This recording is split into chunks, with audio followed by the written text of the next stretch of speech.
All right, if you're a project manager or an architect, listen up. We're going to dive into something that, let's be honest, often gets put on autopilot: the gutter system. But here's the thing: in today's crazy market, this isn't just a line item anymore. It's become one of the most critical long-term financial decisions you can make. It is absolutely time to look beyond the initial bid. So here's how we're going to break this down today. First, we'll peel back the layers on those hidden costs that are lurking in standard materials. Then, we'll really build the case for copper's lifetime value, and we'll see why current market volatility makes this so urgent. Finally, we'll look at the strategic design advantages that completely reframe this decision, not as an expense, but as a crucial investment.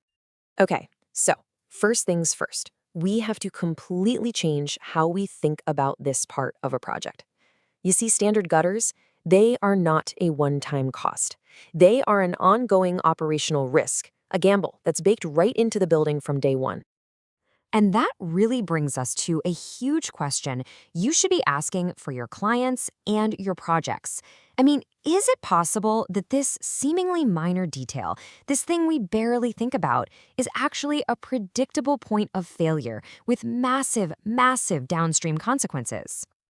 Okay, look at this. The gap in performance here is just massive.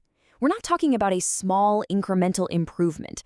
Copper lasts more than 3.5 times longer than aluminum, often pushing past 70 years. And honestly, this one fact, it's the foundation for everything we're about to talk about. So what happens when those cheaper gutters fail? And trust me, they will. The costs just explode. You're looking at water seeping into the foundation. You've got interior leaks, mold, trashed landscaping.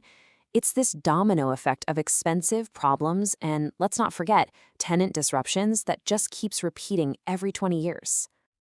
All right, let's get to the numbers, the real meat of the argument. We're going to run the hard inflation-adjusted numbers over a typical 60-year building life cycle. Just think about that. For aluminum, that's 3 full replacement cycles versus just one single installation for copper. So it all starts here, $4,000. And look, that's an easy number to sell on an initial bid, right?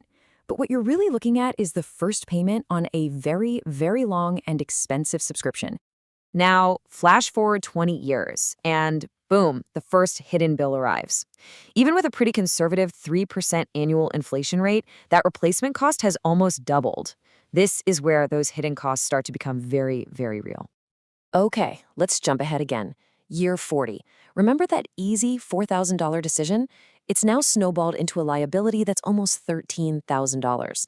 And get this, that's not even counting the spike in skilled labor costs, which are up a whopping 22% just since 2020. It's crazy. So when you lay it all out like this, the picture becomes crystal clear. Yeah, you pay more for copper upfront, but you only pay it once. And that one-time payment ends up saving you a staggering 67% over the long haul. It's really that simple. Pay less 3 times or pay more just one time. But you know, this isn't just some abstract 60-year thought experiment. What's happening in the market right now makes this an urgent decision. It's turned a simple choice into a really complex strategic move. Just take a look at what happened in the first quarter of 2025. First, the U.S. kicks off a Section 232 investigation. Right away, red flags go up about policy risk. The market, of course, freaks out, driving prices to an all-time high. And then, bam, reciprocal tariffs are announced, sending a shockwave through the global markets. This whole chain of events shows you just how fast copper became this strategic piece on a global chessboard. And look, this isn't just about tariffs and politics. The supply side itself is under some serious pressure. You've got guys like Ben Pollinger saying it flat out: the world's major copper mines are getting old. What that means is we don't have a bunch of new mines ready to go online. So long-term price pressure? It's pretty much baked into the system. So get this. While supply is getting tighter and tighter, demand is about to go through the roof. And we're not talking about the usual ups and downs here. These are permanent structural shifts. The energy transition, the massive build-out of AI data centers, global electrification, all of this creates this massive gap between supply and demand, and that imbalance is going to define the market for decades to come. So all of this brings us to this really unique window of opportunity, because right now in early 2025, copper prices have actually dipped a bit, thanks to all that market craziness. Meanwhile, the price of aluminum is getting pushed up. What does that create?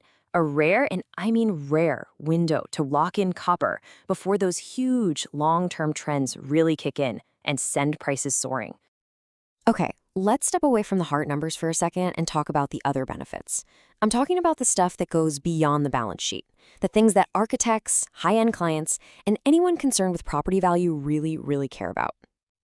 I mean, when you look at the risk profile here, it's just night and day. With copper, you're looking at a defect or callback rate of less than 2%. Compare that to aluminum, which is way up at 11 to 14%. And then think about the end of its very long life. Copper keeps 95% of its value as scrap. It's a truly circular asset. Aluminum, not so much. Now, let's talk design, aesthetically. Copper isn't just a utility, it's a full-on architectural feature. That beautiful green patina that develops over time gives a building this timeless, elegant look that, let's be real, aluminum can't even touch. You avoid that chalky, faded-out look, and it becomes a mark of quality that directly boosts curb appeal. And we can't forget about sustainability. This isn't just a buzzword anymore, it's a core requirement. Because copper lasts so long and is so recyclable, it's an inherently sustainable choice. And that means your projects can qualify for all sorts of green building incentives, state tax credits, LEED bonuses, you name it. It just makes sense. All right, so let's bring this all home. Let's make the final calculation. It's time we all stop looking at gutters as just another expense and start seeing this choice for what it really is, buying a strategic, long-term asset for the building. So what's the investment thesis for copper? It comes down to 4 key things. First, you're killing the risk of future replacements and all the headaches that come with them. Second, you're locking in today's value and hedging against decades of inflation. Third, you're actually making the building more valuable. And fourth, you are slashing your long-term liability. And that brings us to this definition, which I think just nails it. A strategic asset. That's the key. Copper gutters aren't just a part of the building. They're an asset that gives you a competitive edge, lowers your future costs, and makes the whole investment stronger. So I'll leave you with one final question to think about. The next time you're staring at that line item on a bid, don't just ask, how much does this cost today? The real question you need to be asking is, over the next 60 years, what is this choice really going to cost my project, my client, and ultimately my reputation?